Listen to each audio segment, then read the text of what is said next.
वृंदावन बिहारी लाल की, बोली रास बिहारी भगवान की, बोली राधा वल्लभ लाल की जय। जय श्री राधे श्याम। नमः पार्वती पते हर हर महादेव शंभो।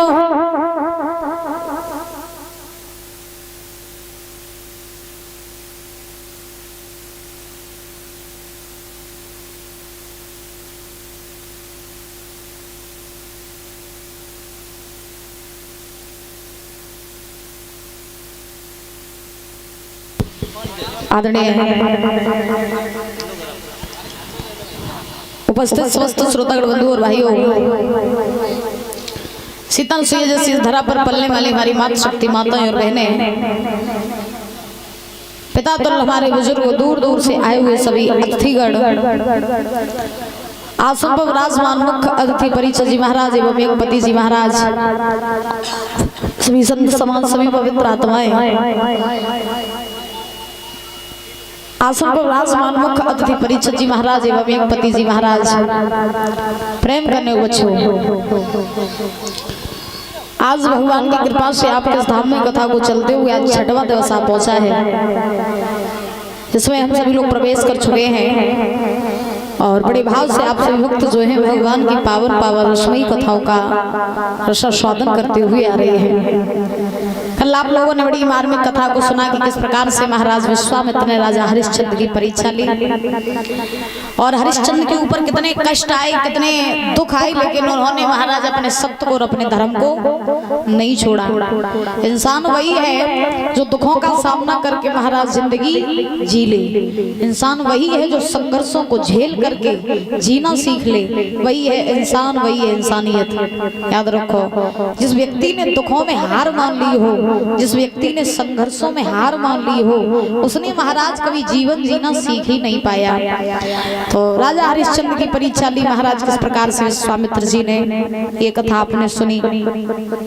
उसके बाद अभी आप भैया जी के मुखारविंद से बड़ा ही पावन प्रसंग सुन रहे थे कि महाराज किस प्रकार से त्रेता युग में प्रभु श्री रामचंद्र का अवतार हुआ, भगवान इस धरा पर क्यों आए और भगवान का अवतार क्यों होता है, किस कारण से होता है। तो बाबा गोस्वामी तुलसीदास जी तो महाराज एक चौपाई लिखते हैं बड़े सुंदर शब्दों में, महाराज लिखा है कि भगवान का अवतार इस धरा पर क्यों होता है।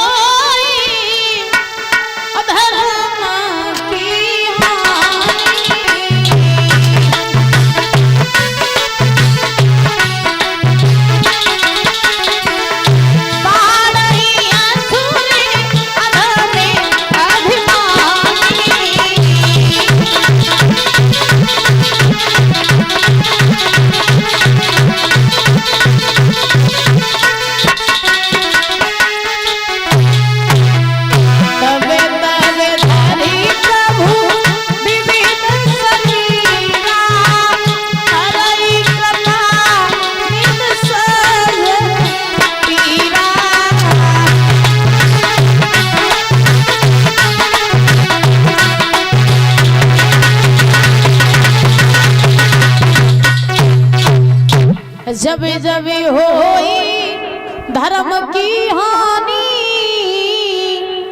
और बाढ़ई असुर अधम अभिमानी, तब तब धरि प्रभु विविध शरीरा, हरई कृपा निध सजन पीरा।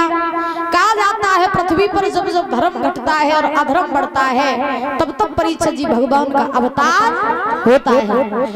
युगों युगों में जब जब पाप बढ़ा, तब तब प्रभु का अवतार हुआ, तब तब भगवान इस धरा पर आए और आकर के महाराज पापों का नाश किया। कल महाराज सतयुग त्रेता द्वापर में भगवान का अवतार हुआ, कलयुग में भी कुछ कम पाप नहीं हो रहे हैं, कलयुग में भी बहुत अधर्म हो रहे हैं। गाय जो है वो महाराज रोड पे मार खा रही है। कलयुग में 50-50 हजार रुपया के कुत्ता घर में एसी वाली गाड़ियों में घूम रही है। एक कवि तो ये लिखते हैं कि मेरे मालिक कहाँ सो रहा है और तेरी दुनिया में क्या हो रहा है, तेरी दुनिया में क्या हो रहा है।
पाप हो रहे हैं। दूध जिसका पिया था कन्हैया, रोड पर मार खाती वो गैया।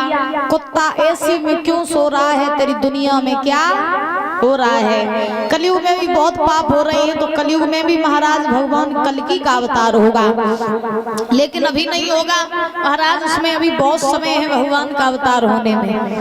अभी तो कलयुग की उम्र है 4,32,000, लेकिन अभी महाराज 5,000 कुछ सालें ही कलयुग की बीती हैं। अब सोचो कि जब 5,000 सालें कलयुग की बीती, अब 1 लाख पे कलयुग नहीं पहुंचो है, और जब महाराज 1,00,000 2 लाख पे कलयुग पहुंचे तब पाप कैसे कैसे होंगे बताओ। आजकल पाप कुछ कम हो रहे हैं, बहुत पाप हो रहे। एक समय ऐसा कलयुग में आएगा जब महाराज कथा भागवत कहीं दिखाई नहीं देंगे, कहीं श्रोता वक्ता दिखाई नहीं देंगे, कहीं महाराज धर्म के काम कार्य कहीं दिखाई नहीं देंगे। और ऐसा भी प्रमाण मिला है कि महाराज कलयुग इतना भयानक होगा कि आगे जब कलयुग आएगा तब महाराज 7 साल का बच्चा दादा बनेगा। ऐसा भयानक कलयुग आएगा। तो ऐसे कलयुग से पार होते रहो, भगवान का भजन करते रहो और भवसागर से पार होते रहो। पूरी वृंदावन में हरि लाल की। आज महाराज त्रेता युग में प्रभु श्री रामचंद्र का अवतार क्यों हुआ?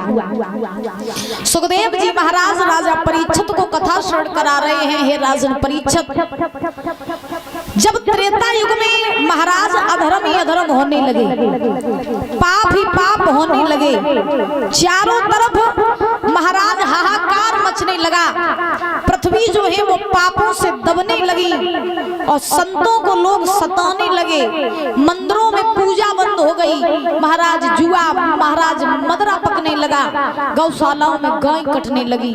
ऐसा अधर्म जब कलयुग में महाराज त्रेता युग में फैला तो भोले बाबा मैया पार्वती के साथ में कैलाश पर्वत पर बैठे हैं और कैलाश पर्वत पर बैठ करके भोले बाबा मैया पार्वती को समझा रहे हैं कि हे भद्रे, मैं आपको बताऊं कि त्रेता युग में राम का अवतार कैसे हुआ। जब त्रेता युग आया, पाप अधर्म बढ़ने लगे तो पाप यहाँ तक बड़े बाबा गोस्वामी तुलसीदास जी लिख रहे हैं कि बाड़े खली बहु और रजुआरा,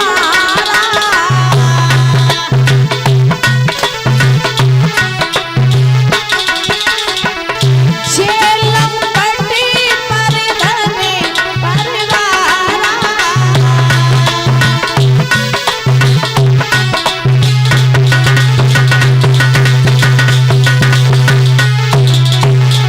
लिखा जब महाराज त्रेता युग में पाप ही पाप होने लगे, पृथ्वी पापों से दबने लगी, क्योंकि पृथ्वी माँ ये बात कहती है परीक्षित जी कि मैं मनुष्यों का हर भार सहन कर सकती हूँ, लेकिन मैं पाप का भार सहन नहीं कर सकती। तो महाराज जब त्रेता युग में पाप बढ़े, माँ नहीं मात पिता नहीं देवा, साधु संत करवा वही सेवा,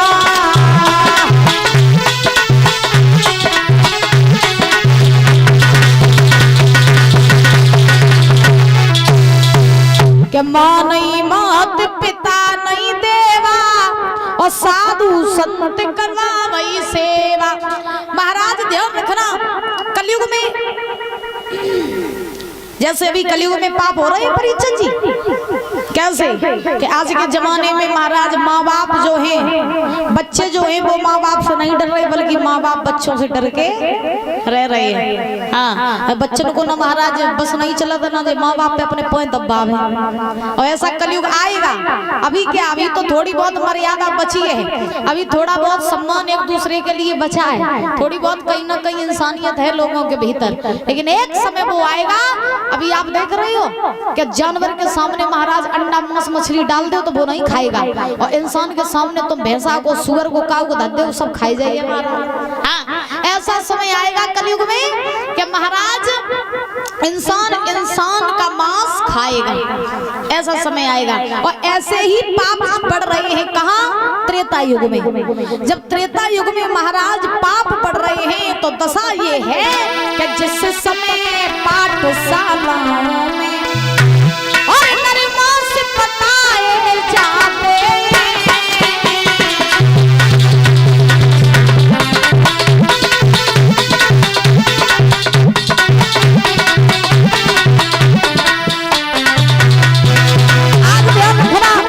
जब इतना अधर्म बढ़ा कि महाराज पाठशालाओं में मांस पकने लगा, मांस, मंदिरों में लोग बैठ के शराब पीने लगे, जुआ खेलने लगे। जिस समय पाठशाला नरमास बताए जाने लगे, हो जिस समय पूजो विद्वानों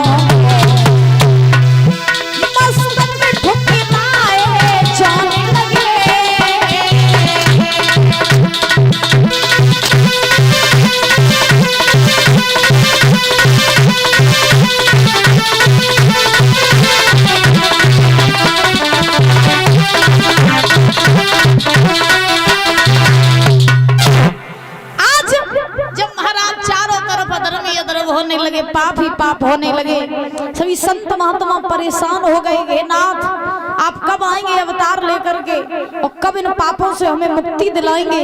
तो सभी संत महात्मा महाराज भगवान को की पुकार करने लगे।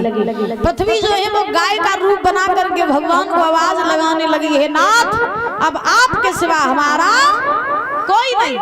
और जब पृथ्वी गाय का रूप बना करके भागने लगी और संत महात्मा सभी भगवान की खोज करने लगे, जिसका जैसा भाव बना परीक्षित जी वो उसी भाव से परमात्मा को बुलाने लगे। अच्छा, भगवान तो कड़ कड़ में है परीक्षित जी महाराज, भगवान तो हमारी आत्मा में भी है। तो भगवान तो महाराज हमें, जब हम भगवान को बुलाएंगे तब दौड़े दौड़े प्रभु चले आएंगे।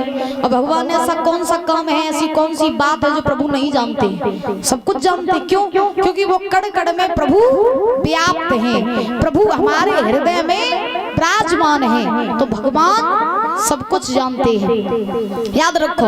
और वैसे लोग कहते हैं कि भगवान अगर कड़ कड़ में है, भगवान अगर कड़ कड़ में है तो फिर हम लोग मंदिर क्यों जाते हैं? ये सोचने वाली बात है कि प्रभु अगर कड़ कड़ में है तो हम लोग मंदिर क्यों जाते हैं। जैसे महाराज सोचो, हवा देगी परीक्षा जी को? गोरी है, काली है, बड़ी है, छोटी है, कैसी है? हवा देगी किसी ने? नहीं देगी। हैं? हवा को महसूस कर सकते हैं कि हाँ हवा चल रही है ना?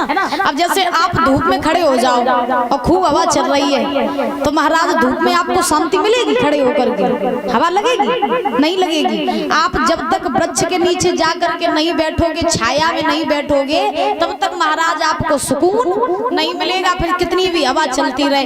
वैसे ही परमात्मा महाराज कड़ कड़ में व्याप्त हैं, लेकिन मंदिरों में हम महाराज सुकून और शांति पाने के लिए जाते हैं, याद रखो। और भगवान तो हर जगह व्याप्त है, वो सब कुछ जानते हैं। क्योंकि कभी ये कहते हैं कि तन की जाने मन की जाने,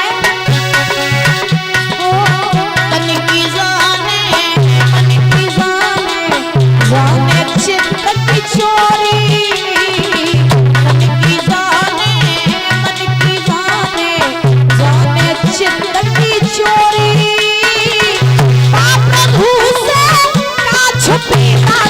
हाथ जगत की डोरी हो प्यारे, हाथ जगत की डोरी।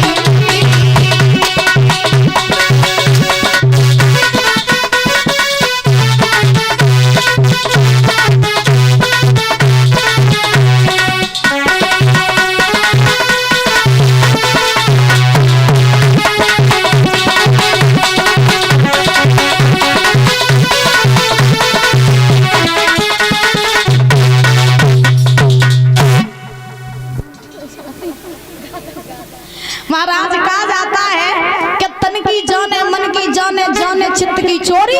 और बा प्रभु से का छुपी जगह, हाथ जगत की डोरी।